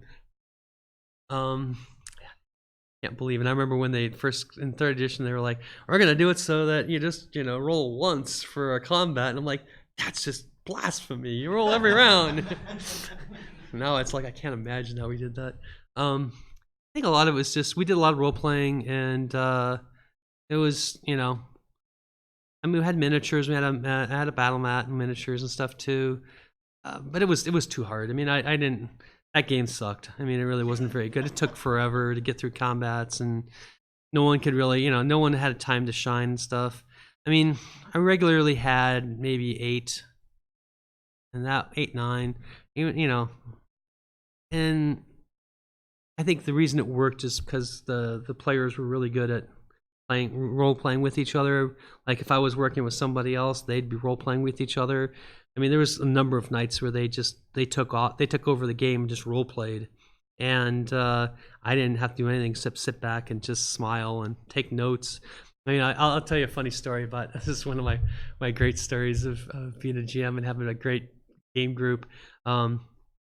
one of the players, we were doing Bone Hill, I think it was, and he had a mage, and one night he went invisible and he snuck over to this other player who had another wizard, and he during the wizard was sleeping, he snuck out his scroll tube, but he knew he'd got a scroll tube that day, and he basically stole the scroll tube, and then when they were back in town, he inscribed one of the spells in the scroll that he knew the guy had into his spell book, and then put the scroll back and put it back in the guy's backpack. And I made a note of it, you know, and like, do a gem. And like 2 years later, we're in like Vaults of the Drow, and there was some really tense moment where they were fighting a bunch of the Drow. The guy goes, "Holy shit, I got Cone of Cold. Hang on, I got that on a scroll. I know I have it. It's right here on my sheet." So he goes, I pull out the scroll and I read Cone of Cold. And I say, you pull out the scroll and where Cone of Cold is an empty spot. And he goes, "Bullshit, man. Bullshit. It says right here I have it." I said, "It said you think you had it, but it seems to be gone for some reason." They're like, "Oh, that's just crap, man. I can't believe you're screwing us like this." And everybody, including the guy who stole it, were like, "Oh, man, horrible DM," you know, and stuff. And they were totally giving me crap about the fact that I'm making this up because I didn't want them to beat the drow and stuff like that. And I'm like, "Sorry. It's just, there's a reason for it. I can't tell you. Why can't you tell me?" "Can't tell you. It's just gone," you know. And so it was just like, I love that one because it's just like, it's like that kind of thing. I mean, that's the kind of game we had. It's just like there was this wonderful richness to it, and so I think that allowed the game to be played because not everybody was dependent on me. They were doing stuff for themselves too, with other players and stuff. Anybody else? Come on, go for it. Do you still DM at all? I do. Though I haven't. I'm. So we took a break. I was jamming. Sorry, jamming. Well, he's a trademark. I was jamming Starfinder. We had a blast at that too, and we're doing the first adventure path from Starfinder, and actually it was really kind of fun. I decided that the local Absalom Station TV network they made it into like a reality show. They wanted to have a reality show focused on the players. So all these cameras are going around, you know, like following everybody with these little drone cameras and stuff. And every so often the players were really annoyed with them. They just say, when I'm doing my backswing, I make sure I hit one of those cameras and knock it out and stuff. And they were having a blast. And I'd have them do like, you know, diary room sessions. So and so's not pulling their weight in the game, and it was really fun. It was actually a blast to kind of like, you know, play with that. Well, you can't really do that in a fantasy game, but it's not a science fiction game. You know, you figured everybody was kind of, you know, curious. These are the heroes, you know, of Absalom Station, so they wanted to know what was going on and what was happening out there. And so the Pathfinder Society wanted the publicity, and so our Starfinder Society wanted the publicity. So, anyways, we were playing that, but then we just did the play test for Second Edition. We play tested a bunch of those things, and, you know, wanted to give our input into the game. And then I've been playing the adventure card game now while I'm waiting for Second Edition to launch, which, well, it just happened. But I still need to digest those rules, the hefty rules, you know. And I read the playtest rules, so I have an idea what's in there. But I want to make sure I got a bunch of. One of the guys in my game group was one of the guys that was in my college game group. One of the guys, Scaphalias, was one of the third edition designers, and so I got a bunch. And both of those guys are huge rules lawyers, and so they know every rule, and they'll call me on every mistake I make, and I have to have my game down. So I'm gonna spend probably the next 3 or 4 months, you know, kind of just digesting the rules. We'll play some adventure card game, and then we'll launch a Second Edition campaign soon. But that group's been playing together with me for a long time, probably since sometime in the 90s. 95 or so. Yeah. You have something from the internet? Yes, we have a question from Twitch. Do you have any regrets about having to leave WotC, or do you feel like it was just fate? That's a really interesting question. I mean, obviously at the time I was pretty, you know, I was pretty devastated. Not as devastated as leaving White Wolf. With White Wolf, I thought really it was my life. I thought I was going to be there forever, and having to leave there was, I mean, it was dark times, and thankfully it turned out okay. We're coming up to Seattle and doing Wizards of the Coast. But yeah, there's, it was definitely. I mean, I don't have any regrets, no. But there were things I wanted to do. I was really excited with some of the Star Wars stuff, and I, had a couple of some big ideas of some things I wanted to do that I thought Hasbro could pull off. I never got to do. Maybe someday Paizo can pull them off. We'll see. We're not quite there where I need them to be. Not quite that size yet, but it is interesting how every time fate has kind of thrown something in my face, if we persevered and overcame, and went on to bigger and better things, and I think it's kind of a life lesson that I've taken away from my career, is that I think a lot of people give up in the face of adversity, and when the going gets tough, they give up. And I'm not a quitter. I'm probably one of the more stubborn people you ever meet, and and I think those tough times just make you stronger, and I think it makes stronger companies, stronger products, ideas, whatever. Innovation comes out of hard times, a lot of times, and I think if I was to one piece of advice to people, it's like, don't give up in your dreams, even if they get hard. Something that can really carry you forward. So yeah. Anything else? Bueller, another thing from Twitch. We'll give you another Twitch question. All right. Do you have any future plans for expanding licensing of Pathfinder PC games being developed? Well, yes, we do. Pathfinder PC games. So we had our first Pathfinder PC game come out last year with Kingmaker from Owlcat Games. It's done really phenomenally well. They're working on a sequel. Can't tell you what it is. I'd have to get shot. But it's gonna be pretty cool. And we're always, in the process. I mean, we're always interested in talking to other people about doing other games, and we get approached rather regularly. And we try to vet, to try to find companies that we think will do a good job and have and make games that we'll be proud of. And that's harder than it sounds. It's definitely there's a lot of people that want to do games and stuff. There are some pretty cool things that are be coming out I can't talk about, unfortunately. But just keep your eyes peeled on Paizo.com and our Facebook and Twitch channel and things like that. I'm sure I'll have more things to say in the future. All right, speaking of the PC games, are there any plans on, say, taking Kingmaker and, porting it to consoles? I'd love to play that on the Switch.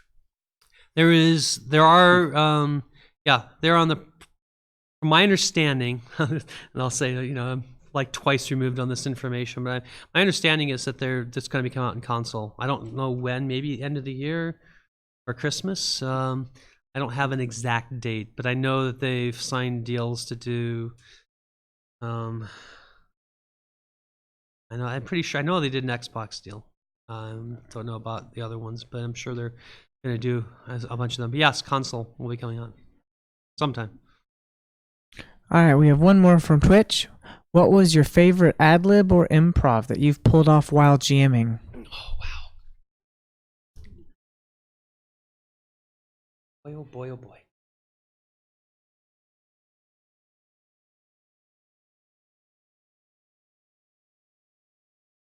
A tough question. Mainly because I'm old and I forget these things, and if I have them, Let's go with what's one of them that comes to your head. I'm trying. I mean, all right. I got it. Sorry. So here's go back to the Temple of Elemental Evil. We're running this huge epic campaign, and we're getting pretty low down in the temple, and the guy who's playing the paladin decides he wants to go with his warhorse. He's got to the level we can get his paladin's horse, and according to the rules, he has to go out and do this big quest and stuff like that. So he gets a vision from his god about where he's got to go, and so they all trump out of the Temple of Elemental Evil and go off on this multi-month quest to get the Paladin's Warhorse. And I was thinking to myself, well, these guys aren't going to sit still. They're going to know that someone's been up there killing all these guys in the dungeon and stuff. And so I set and when they come back from this Paladin's quest, there's like a freaking armed encampment around the place, and it actually we ended up doing the whole thing as a battle system battle where it was like with miniatures, like a miniatures war game. That's how we ended up ending Temple of Elemental Evil, and they were getting creamed in the middle of this battle, and one of the players asked their god for a miracle, a wish, and I used to say you'd have to roll double odds, to get it, and they rolled double odds, and they'd been pretty pious for their god, and so so what do you wish? God paused the battle, and they had this little conversation, and then the guy says, I want you to get us out of here. So I had the entire army get teleported across the continent to this safe spot, and it was like, and then the temple won because they were able to end no one get their way. But it was kind of fun, and that was a good one. And oh man, what other one was fun? Oh, there was a really good one with the. So I always love to have little like drawbacks to powerful items. And so I had the same paladin later on in the campaign got this Holy Avenger sword, and this Holy Avenger sword had a very high ego. It was a speaking sword and stuff, and it actually ended up like melding with his personality, and the two personalities kind of became one. But I decided that its drawback was its old owner is a Death Knight, and this Death Knight hates that he's been trying to like lose the sword into the throw it into things, the ocean, or throw it into a dungeon or something to try to get rid of it, and so this Death Knight knows the sword's now in someone else's hands, and so he would just march on his nightmare to wherever the players were. And when he first showed up, he like walked in and basically did finger of death and killed the paladin.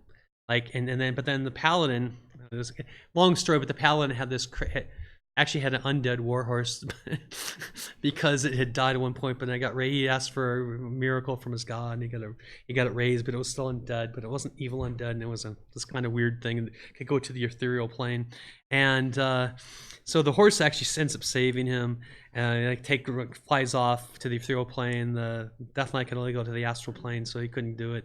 He got mad, but then he started coming in like, okay, fine, if you guys want to fight me, I'm going to send demons in town, and they're going to go kill people, so you better go fight those demons and stuff if you're going to, and I want to do this one-on-one with the paladin. And he kept like coming in every time, in like for like years, he would just show up in the middle of an adventure, right? Just challenge the paladin. Like he got to the point where like, I just want to get rid of this sword because it's just such a pain in the ass. And it was so much fun, It was just like, okay, that's fun. And that was kind of all ad-libbed, It's just like a fun thing to do to kind of really add some drama to, owning a Holy Avenger sword, which should just be really nothing but good. But I think we're on the done side of this then. Thank you so much for coming, and